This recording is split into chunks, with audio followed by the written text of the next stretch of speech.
الحمد للہ رب العالمین۔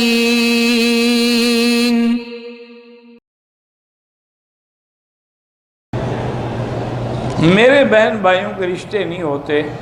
میرا بھائی گزارش یہ ہے کہ ایک تو سمجھنے کی کوشش کرو کہ جب رشتے کا وقت ہوتا ہے نا، اس وقت ہم کوشش نہیں کرتے۔ او جی لڑکی پڑھ رہی ہے، او جی لڑکا پڑھ رہا ہے، جب عمر زیادہ ہو جاتی پھر رشتے نہیں آتے۔ ایک قاعدہ، اسی لیے ہمارے دیہاتوں میں پہلے یہی رواج تھا کہ لڑکی لڑکا بالغ ہوئے بس فوراً رشتہ کر، چاہے وہ 15 سال میں بالغ ہو جائیں، چاہے 16 سال میں ہو جائیں، چاہے جب بالغ ہو۔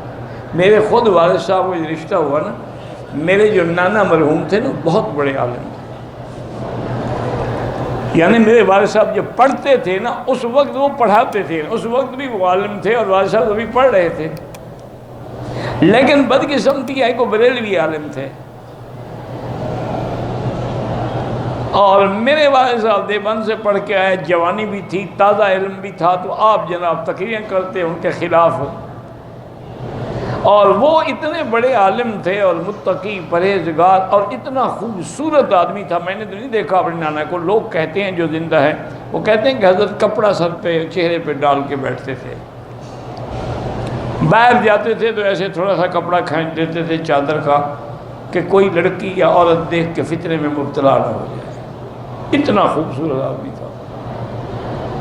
بہرحال قصہ یہ ہے، والد صاحب فرماتے ہیں کہ میں بیٹھا ہوا تھا، اس وقت ہمارے غربت کی انتہا تھی، یعنی وہاں مسجد کے ساتھ جگہ تھی، اسی کے اندر وہ تھوڑا بہت ساگ واگ لگا لیتے تھے، وہ اسی پہ گزارا ہوتا تھا، طلباء کا بھی اور والد صاحب کا بھی، اور مسجد تھی وہ بھی چھوٹی سی، اور ایک شیشم کا بہت بڑا درخت تھا پرانے وقت، اس کے سائے کے نیچے بیٹھ کے والد صاحب تعلیم دیتے تھے۔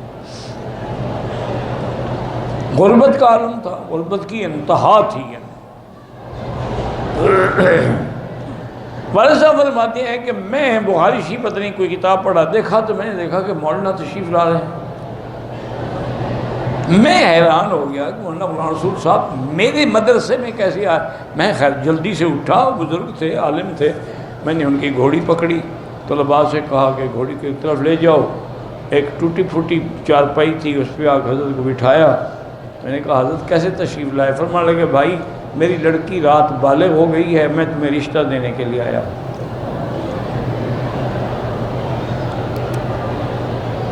میں نے کہا حضرت کیا کہہ رہے ہیں آپ؟ ٹھیک ہیں، ہوش میں ہیں؟ کیوں کیا ہو گیا؟ میں نے کہا حضرت آپ تو مجھے کافر کہتے ہیں کہ دیوبندی ہے اور یہ کافر ہے اور یہ وہابی ہے، کافر کو لڑکی دینے آئے ہیں آپ؟ کہہ رہے ہیں شرم نہیں آتی؟ میں تمہارے پاس چل کے آیا ہوں، اب میں اپنی لڑکی کسی جاہل کو دے دوں؟ ٹھیک ہے تم وہابی ہو تو ہوتے رہو، لڑکی تو میں نے عالم کو دینی ہے نا کسی کو، اور یہاں اور عالم ہے کوئی نہیں، بس کل آ جاؤ اور نکاح کر کے اپنی بیوی کو لے جاؤ۔ یہ لوگ تھے۔ حالانکہ اس وقت بھی ہمارے نانا جو تھے وہ اس زمانے کے لکھ پتی لوگوں میں شمار ہوتے تھے، لاکھوں روپے انہوں نے لوگوں کو دیے ہوئے تھے تجارت کے لیے۔ الحمدللہ اکثر تو کھا گئے، کسی نے شاید واپس بھی کر دیے ہوں، جو ہم نے سنا ہے، اور ہمیں تو پتہ کوئی نہیں ہے۔ تو اصل میرا بھائی یہی ہے کہ لڑکی بالغ ہو، لڑکا بالغ ہو، شادی کر دو، کوئی جھگڑا نہیں ہوگا۔ اور دوسری بات یہ ہے کہ آئیڈیل نہ ڈھونڈے کرو کہ جی ایسا لڑکا ہو، قد اتنا ہو، سمارٹ ہو، پکا بے حیا ہو، لباس انگریزی پہنتا ہو، کھانا انگریزوں کی طرح کھاتا ہو، دین کے قریب نہ جاتا ہو، کبھی کبھی شراب بھی ڈرنک کر لیتا ہو، تو اب ایسے رشتے ڈھونڈو تو پھر تو وہ تو نہیں ملیں گے جناب۔ اسی لیے وہ بھی ایسی لڑکیاں ڈھونڈتے ہیں کہ جو ہمارے ہاتھ میں ہاتھ دے کے بازاروں میں جائیں، شام کو کلب میں جائیں، شام کو ڈانس کریں، اور ہمارے ساتھ بیٹھ کے ہوٹلوں پہ کھانے کھائیں، ہمارے دوستوں کو انٹرٹین کریں۔ وہ بھی ایسی عورتیں ڈھونڈتے ہیں۔ الخبیثات للخبیثین والخبیثون للخبیثات، قرآن ہے کہ بری عورتیں جو ہیں وہ برے مرد ڈھونڈتی ہیں، اور برے مرد جو ہیں بری عورتیں ڈھونڈتے ہیں۔ یہ تو اللہ کا قرآن ہے۔ تو اس لیے یہ رشتے نہیں ہوتے میرے عزیز۔ باقی اب اس کا علاج کیا ہے؟ اس کا علاج یہ ہے کہ سارے گھر والے 3 دفعہ سورۃ الرحمن اول آخر درود شریف پڑھ کے دعا کیا کریں، انشاءاللہ رشتے ہو جائیں گے۔